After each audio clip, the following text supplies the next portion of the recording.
Hi guys, this is Jason Matthew from WeCanEduTech, where we make using technology in education simple. Today we're going to be quickly looking at reactions and nonverbal feedback in Zoom. So let's get straight into it, guys. So the first thing we're going to do is open our Zoom desktop client, and the icon for the Zoom desktop client should look something like this. I click on it, and here is my Zoom desktop client. I go to meetings, and I already have a meeting set up called Zoom demo. So I click on it and I click start. So this is now my meeting. I click on join with computer audio. So now to demonstrate reactions, I'm going to bring some people into the meeting and we'll take it from there. All right, so I have Zoom waiting rooms enabled. So I have 3 people who have entered the waiting room and waiting to join. So I can click on view, and then I know Christy, Ethan, and Stan wants to come in. So I click admit all. So now all these guys are going to join the meeting. So we have Ethan, Christy, and Stan in the meeting.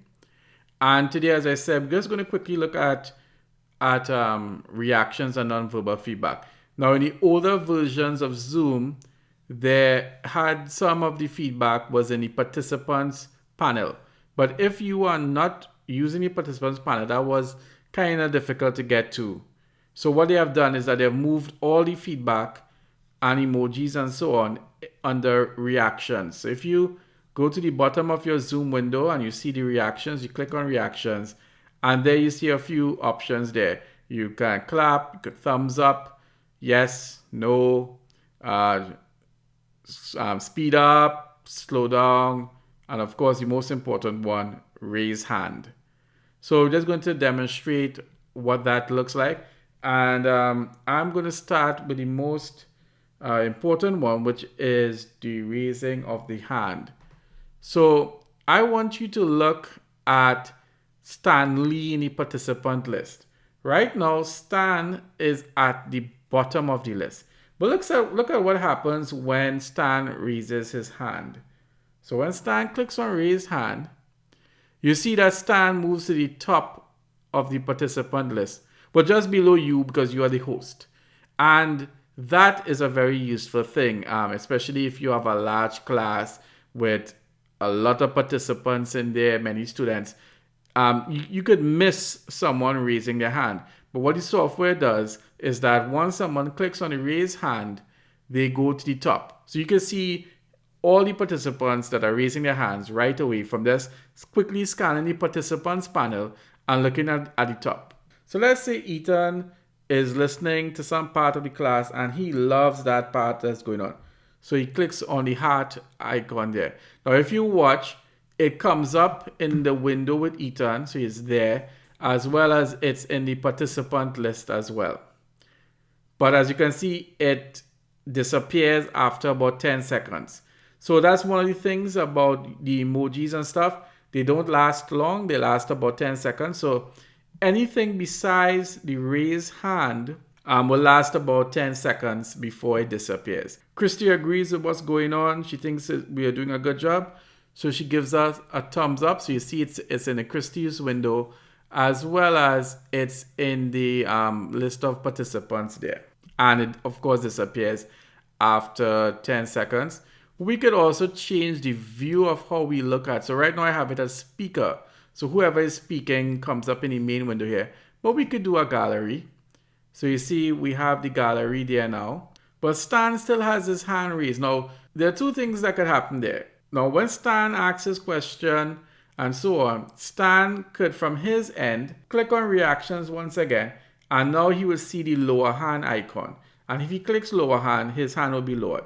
But sometimes students might forget to lower their hand. So what you could do is that you could hover over Stan's name in the participants panel, and then you get the lower hand option. So you click lower hand, and now you see Stan's raise hand is removed. So just remember this, just as the host, be wary that if your participants are using the nonverbal feedback and the emojis and all of that, with the exception of the raise hand, all the others will only last 10 seconds. So it's going to come up in both the participants panel as well as in their window, but it will disappear after 10 seconds. So you may miss it. All right, but the raise hand stays there until either the participant lowers their hand or you as the host lower the hand. Now let's look at my reactions once more. Now as you can see, there's a certain skin tone there for my some of my emojis. And you can change the whatever skin tone you like. There are a few options. And one of the ways in which you can access that is that you could go next to the mic icon and click the up arrow and then click audio settings. But it's not really audio settings we are going into. We are already going into general. So we click general. And then you can see here reaction skin tone. And you could choose from these colors which one you want. So that's one of the things you can do.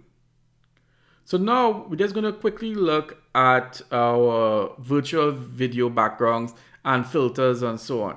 So you go to the camera icon and you click the up arrow next to the camera icon, and we can go to choose virtual background. And we have looked at this in other videos. So right now I have the blur function on. I could go to none. So that's how my actual background looks. I can blur it, or I can choose one of these other options. Now this looks very appealing right now. So you could choose that. Now the other thing I want to show you all is that if you look next to it, video filters. So you could click on video filters and you could do a few things. Now let me go back to virtual background, and what I'll do is I'll go back to blur. So I clicked on blur. Now I'm going to go back to video filters. All right, so we could do different things. You could click on it. So you see there's that black and white and, you know, so on. And it's similar to like what you see on social media. So right now I'm on a TV. All right, the next TV here. All right, you have some smiley faces and so on. So there are a few things. And so this is like some of the playful aspects of Zoom that you could try out and have some fun with. Some of the things you might get useful, some useful ideas for your class. So think about it. So look at this one. So, you know, some playful elements that you can use for your meetings and so on. So, you know, so there's certain things that, yeah, you could try out and stuff. All right, and have some fun with it, you know. So your meetings and stuff don't have to be all serious. I mean, you could have some fun with it. I don't know when we will use that or this, you know. This might come in handy as well. So you could go under video filters and you can try some of those things as well. And let's remember, you can click none to go back to remove the filters. Now, if you, for some reason, your filters or your background is not working, one of the reasons for that might be due to the computer. So if your computer is kind of old, or depending on the processing power of it, it might not be able to support the virtual backgrounds or the video filters. So that is something to also look out for. And the other thing here is studio effects. Now, studio effects, you could add eyebrows and mustache and beard. And well, due to obvious reasons, you know, I won't be able to demo those things. So you could play with that if that is something you want to try out. So again, these are just some playful elements within the Zoom platform that you could try. So, you know, have fun with it.